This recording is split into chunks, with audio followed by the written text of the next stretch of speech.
I'm carrying this relationship alone. Those were her exact words. No hesitation, no second guessing, just a firm, matter-of-fact statement thrown at me like it was undeniable truth. I sat there staring at her, waiting for something, maybe an explanation, maybe an example of how she had been holding everything together while I apparently did nothing. But she didn't offer anything else. She just crossed her arms, exhaled sharply, and looked at me like she was waiting for an apology. I didn't give her one. Instead, something inside me shifted. If she truly believed she was carrying this relationship alone, then maybe it was time for her to feel what alone really was. So I stopped. It wasn't an angry, dramatic decision. There was no yelling, no slamming of doors, no threats. Just a quiet resolution.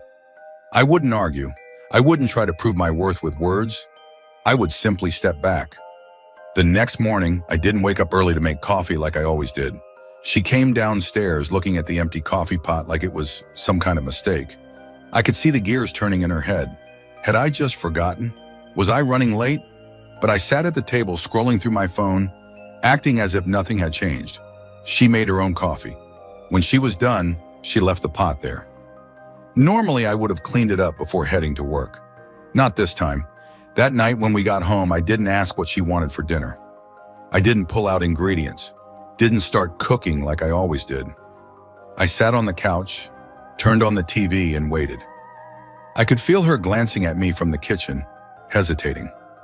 Finally, she spoke. "Aren't you making dinner?" "I figured you would, since you're the one carrying this relationship." She didn't respond. Instead, she huffed, opened the fridge, and slapped together a sandwich for herself. She didn't offer me one. Fine. The first few days passed in small, subtle shifts. I stopped reminding her to pay the bills. I stopped organizing our weekend plans. I stopped initiating conversations, checking in on her, offering to help with anything. If she truly believed I did nothing, then I would let her see what nothing actually looked like. At first, she seemed more annoyed than anything else. She rolled her eyes when the dishes piled up. She muttered under her breath when the trash didn't get taken out. She left a pair of dirty socks on the floor for 3 days, waiting for me to pick them up like I always did. I didn't touch them. Then slowly her annoyance turned into something else. She started coming home later than usual, lingering at work as if staying out longer would make the mess at home disappear. She asked vague questions, almost like she was fishing for an argument, something to push me back into my usual role. But I didn't take the bait. I stayed calm, unbothered. I could tell it was getting to her, and that was the first time I really, truly saw it. The weight she had never actually carried. At first, she pretended not to notice. She moved through the house as if everything was the same. Maybe she thought I was just in a mood, that I'd snap out of it in a day or two. But I had no intention of snapping out of anything. The little things, the ones she never acknowledged, started adding up. She was used to coming home to a clean kitchen. That was me. I'd do the dishes after dinner, wipe down the counters, make sure everything was set for the next morning. But now, plates stacked in the sink, coffee stains on the counter, the trash can overflowing. She let it sit for a day. Maybe she expected me to crack. I didn't. By the second day, I saw her grimace when she walked into the kitchen. By the third, she finally gave in and did the dishes herself. I watched her scrub at a pan, frustration written all over her face, but she didn't say a word about it. Then there were the bills. I had always taken care of them. It wasn't something we discussed. I just did it. I made sure everything was paid on time, kept track of due dates, handled the budget. I wasn't reckless. I wasn't going to let anything actually go unpaid. But I also wasn't going to remind her. So I waited. A week passed. Then she got the first email, a friendly reminder from the electric company. I saw her reading it on her phone, her brows pulling together. She clicked out of it quickly, probably hoping I hadn't noticed. She paid it that night. She never thanked me for handling it before. She didn't complain now that it was on her plate. But I could tell, this wasn't how she imagined things would go. It was in the way she sighed more often, the way she rubbed her temples after work, the way she sat on the couch in the evenings, scrolling through her phone like she was looking for an escape. And still, I said nothing. One night she came home with takeout. That was another thing. Before, I would cook. Not every night, but enough. If she was too tired, I'd step in. If we were both exhausted, I'd order something without her having to ask. Now, if she didn't figure out dinner, there simply wasn't dinner. She set the takeout bags on the table, looked at me and said, "I didn't know what you wanted." I shrugged. "That's okay." She hesitated. It was a small moment, but I could see the gears turning in her head. Normally, I would have thanked her. Normally, I would have appreciated the effort. Instead, I let the silence stretch between us. That night, she went to bed earlier than usual. I could hear her tossing and turning. Maybe she was waiting for me to ask what was wrong. Maybe she was realizing something she never had before. Either way, I wasn't the one who was going to break the silence. She stopped talking as much. At first, it was subtle. The usual text she'd send throughout the day, asking if I needed anything, updating me on her schedule, became less frequent. I didn't ask about it. When we were home together, she didn't start conversations the way she used to. Instead, she scrolled through her phone, watched TV, or busied herself in the kitchen. The tension sat between us like an unwelcome guest. It wasn't an angry silence, and it wasn't filled with resentment or hostility. It was something else entirely: confusion. I could tell she didn't know what to do with it. For so long, I had been the one to keep things moving, to fill the spaces between us with conversation, small gestures, plans. Now I had stepped back, and the emptiness was impossible to ignore. She wasn't used to carrying this weight alone. One evening, she got home late. She didn't say why, and I didn't ask. She tossed her bag on the couch, exhaled sharply, and went straight to the bedroom. I heard the shower turn on. The water ran longer than usual. When she finally came out, she sat on the bed for a while, just staring at the floor. Then, almost too quiet to hear, she said, "Are you mad at me?" I looked up from my book. "No." She nodded but didn't seem convinced. "You've been different." I could have told her the truth right then. I could have laid it all out, how I had spent years handling things she never noticed, how I had been silently keeping our lives balanced while she assumed she was doing all the heavy lifting. But I wanted her to feel it. So instead, I said, "Just giving you the space to carry things." She didn't reply, but I saw the way her expression flickered. She was thinking about it. A few days later, I saw the first real crack. She had always been someone who prided herself on independence. But now she was slipping. She forgot to take the trash out, so it sat there for 3 extra days, overflowing. She misplaced the car keys and spent 20 minutes searching before finally snapping, "You usually keep track of these things." I just shrugged. That night, she burned dinner. It wasn't a big deal. Everyone messes up sometimes.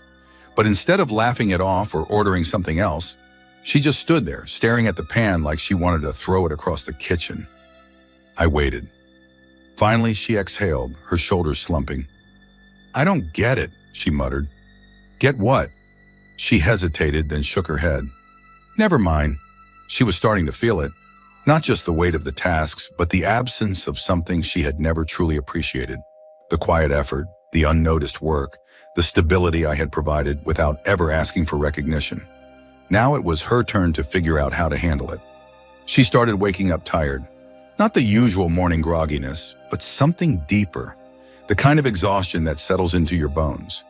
She would hit the snooze button more than usual, rub her temples before even getting out of bed, move slower through her morning routine. I noticed the dark circles under her eyes, the way she lingered in the shower a little longer, as if trying to shake off the weight pressing down on her. She was feeling it now. One evening, she sat at the kitchen table, staring at a stack of unopened mail. Bills, statements, things she had never worried about before. I watched from the couch as she sighed, rubbing her temples. A few minutes later, she picked up her phone and dialed a number. "Hey," she said, her voice tight. "Just checking. When is the water bill due?" I knew who she was calling. Her mom. She nodded along as she listened, occasionally scribbling something down. When she hung up, she sat there for a moment, drumming her fingers against the table. Then she picked up another envelope and started opening it. She didn't ask me for help. She wouldn't. Not yet, but the cracks were forming. Later that night, she was scrolling on her phone when she suddenly blurted, "Did we always eat this much takeout?" I glanced at the pile of containers on the counter. "I usually cooked." She frowned, staring at the empty boxes like she was seeing them for the first time. I guess I never realized how often. I didn't say anything. The next day, she tried to cook. I could hear her in the kitchen, opening and closing cabinets, checking the fridge, moving things around. Then there was silence, a long one. Finally, she called out, "Hey, do we have—" She stopped herself. I waited. She sighed. "Never mind." I heard the fridge door close, then the unmistakable sound of a takeout app notification. She was slipping. A week later, I came home to find her sitting on the couch, her arms crossed, her jaw tight. She had that look, the one she got when she was trying not to admit something. "I'm exhausted," she muttered. I sat down across from her, waiting. She tapped her fingers against the armrest, staring at the floor. Then finally, she looked up at me. "How did you do all of this without complaining?" I let her question hang in the air. Then I simply said, "I thought you were carrying it all alone." She didn't have an answer for that, but for the first time I could see it, the weight of everything settling onto her shoulders. The realization sinking in. She had never carried this relationship alone, but now for the first time she was feeling what it was like to try. She didn't argue anymore. Not about the mess, not about the bills, not about the silence between us. Something had changed. The frustration she once carried so openly had been replaced by something else, something quieter, heavier. One evening, I found her standing in the kitchen, staring at the sink full of dishes. She didn't sigh. She didn't roll her eyes. She just stood there, motionless, like she was processing something she didn't quite understand. Then without a word, she turned on the faucet and started washing. She wasn't just upset anymore. She was tired, and not the kind of tired that a full night's sleep could fix. It was sinking in now. The weight, the reality of what it actually meant to carry a relationship. A few days later, she broke her own pattern. "I was thinking," she started hesitantly, sitting across from me at the table. "Maybe we should plan something for the weekend." That was new. She was always the one waiting for me to come up with plans. The one who'd sigh and say, "I guess we're just staying home again," if I didn't take the initiative. But now she was the one reaching out, the one making the effort. I leaned back in my chair. "Like what?" "I don't know," she admitted. "But we should do something, right?" I nodded, but I didn't take the lead. I wanted to see what she would do. She pulled out her phone and started searching. I could tell she wasn't used to this, having to plan, having to think ahead. After a few minutes, she set her phone down. "Maybe we could go to that new restaurant," she suggested. I shrugged. "If you make the reservation, sure." She hesitated, because that was usually me. I was the one who handled the details, the one who made sure things actually happened. But she didn't push it back onto me. She picked up her phone and made the reservation herself. She was trying now, but the real question was, did it even matter anymore? Because somewhere along the way, my perspective had shifted. I had spent so much time proving a point, showing her what it really meant to carry everything, that I hadn't stopped to ask myself a more important question. Did I even want to keep carrying this relationship? Because now that she was finally seeing what I had done all along, something had changed for me, and I wasn't sure if it was something we could come back from. The restaurant was quiet, soft lighting, low conversation, the clinking of silverware against plates. She had picked the place. She had made the reservation. And now she was sitting across from me, her hands folded on the table, watching me like she was bracing for something. "I'm sorry," she said. The words hung in the air between us. I set my fork down and met her gaze. "For what?" "For not realizing sooner," she admitted, her voice quieter than before. "For assuming you did nothing when really you did everything." She exhaled slowly, shaking her head. "I don't know why I didn't see it before." She looked down at her lap, her fingers gripping the napkin. She was nervous, vulnerable. It was rare to see her like this. She had always been so sure of herself, so quick to call out what she thought was wrong. But now she wasn't arguing. She wasn't trying to justify anything. She was just admitting the truth. And for the first time in a long time, I felt like she saw me. I leaned back in my chair, studying her. The weight of everything we had been through sat heavily on my shoulders. The exhaustion, the resentment, the silent frustration of years spent being the one who made sure things worked, while she believed she was the only one carrying the load. She had been wrong, and now she knew it. But did that change anything? She swallowed, hesitating before she spoke again. I don't want to lose this. Her fingers twisted the napkin in her lap. I don't want to lose us. Her voice cracked slightly on the last word. I hadn't seen her this open in a long time. I could feel the sincerity in her words, the way her shoulders had lost their usual defensiveness, the way her eyes searched mine for some kind of sign. I had spent weeks, maybe years, wondering if she would ever understand what I did for us. And now, sitting across from me, she wasn't just understanding it. She was asking for another chance, not demanding, not expecting, asking. I took a breath. Then things have to change, I said simply. She nodded quickly. I know. I can't be the only one making the effort. I won't let that happen again. She said it with certainty, and for the first time, I believed her. A slow breath left my chest, like I had been holding something in for too long. Maybe I had. I looked at her, the woman I had chosen, the woman I had built a life with. I saw us again. Not just the frustration, not just the exhaustion, but us. I reached across the table, my fingers brushing against hers. Relief flooded her face. She squeezed my hand, and for the first time in a long time, we were on the same page.